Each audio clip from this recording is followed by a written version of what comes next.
আজ রান্না করব একটা পদ, তার নাম দিয়েছি 3 in 1। তো আমার এই 3 in 1 পদটা দেখতে থাকুন কিভাবে রান্না করি। মুগ ডালটা একটু ভেজে নিচ্ছি। তো মুগ ডালটা ভাজা হয়ে গেছে, এবার ভালো করে ধুয়ে নেব।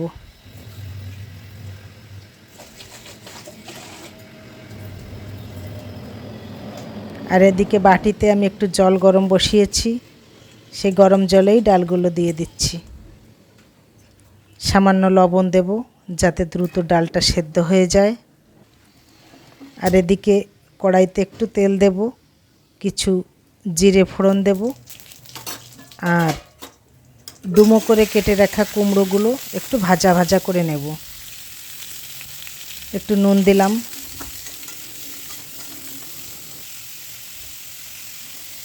তেজপাতা দিলাম দুটো। আর এদিকে আমার ডালটাও প্রায় 80% সেদ্ধ হয়ে গেছে। 4 পিস কাঁচা লঙ্কা দিলাম।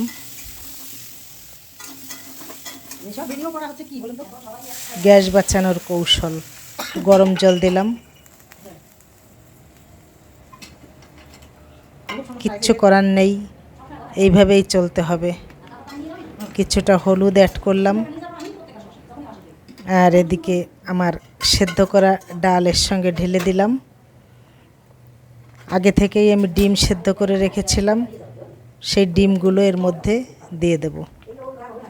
তো 80%-এর বেশি সেদ্ধ হয়ে গেছে, এবার আমি ডিমগুলো দিয়ে দিলাম। তো হয়ে গেল আমার 3 in 1 একটা পদ।